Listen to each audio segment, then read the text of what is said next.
A prevailing policy of the state is to pursue and maintain peace and order, to protect the people against needless violence. The state, in recognizing the right of its constituents to defend themselves, allow reasonable means to repel unlawful aggression through the use of firearms. Republic Act 10591, otherwise known as the Act providing for a comprehensive law on firearms and ammunition, and providing penalties for violations thereof, is the prevailing regulating act concerning the possession and ownership of firearms. This act, which is a consolidation of Senate Bill No. 3397 and House Bill No. 5484, was finally passed by the Senate and the House of Representatives on February 4, 2013 and February 5, 2013 respectively. This law regulates the ownership, possession, carrying, manufacture, dealing in and importation of firearms, ammunition, or parts thereof, in order to provide legal support to law enforcement agencies in their campaign against crime, stop the proliferation of illegal firearms or weapons, and the illegal manufacture of firearms or weapons, ammunition, and parts thereof. Prior to the passing of RA 10591, the prevailing law penalizing the illegal possession of firearms was Presidential Decree 1866, as amended by RA 8294, otherwise known as the Decree Codifying the Laws on Illegal or Unlawful Possession, Manufacturing, Dealing in, Acquisition, or Distribution of Firearms, which was passed by former President Ferdinand Marcos in 1983. Among the salient points of Republic Act 10591 are: Number 1. It classified the firearms according to power, in essence, small arms, Class A and Class B light weapons, and increased the penalties for offenses relative thereto. Number 2. It provides separate and lighter penalties for offenses pertaining to ammunition. Number 3. It likewise provides a separate and lighter penalties for offenses pertaining to major parts of firearms. Number 4. It defines and punishes new offenses relating to firearms and ammunition.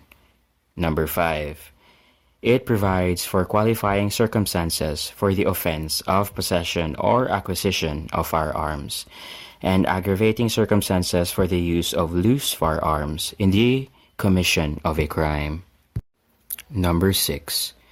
It regulates ownership and possession of firearms and ammunition by qualified citizens.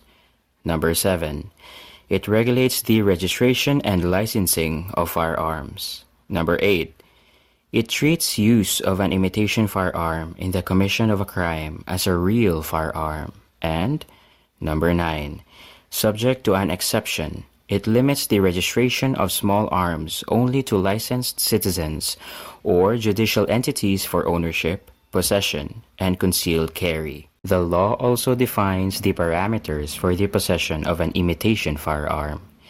Section 3, paragraph Q thereof states that an imitation firearm used in the commission of a crime shall be considered a real firearm, and the offender shall be punished in accordance with the new law. An imitation firearm refers to a replica of a firearm or other device that is so substantially similar in coloration and overall appearance to an existing firearm as to lead a reasonable person to believe that such imitation firearm is a real firearm. Furthermore, the law enumerates the qualifications for the issuance of a firearms license. To wit, in order to qualify and acquire a license to own firearms and ammunition, the applicant must be, Number 1, a Filipino citizen, Number 2, at least 21 years old, and Number 3, has gainful work, occupation, or business, or has filed an income tax return for the preceding year. In addition, the applicant shall submit various certifications from the appropriate authorities. A scrutiny of RA 10591 will show the powers that the state has taken drastic steps to regulate firearm possession and ownership. In pursuing ownership of a firearm, the applicant must impress upon himself first the legal implications of the law rather than the stringent requirements for possession. RA 10591 will show that the penalty for unlawful possession of a small firearm is meted with a penalty ranging from prisión mayor in its medium period only. This penalty is approximately 8 to 10 years, without any imposition of a fine. The use of an unlicensed or unregistered firearm in the commission of a crime, however, is considered as an aggravating circumstance if the crime committed is lower than that provided in RA 10591, and as an additional penalty if the crime committed is equal to that imposed by RA 10591.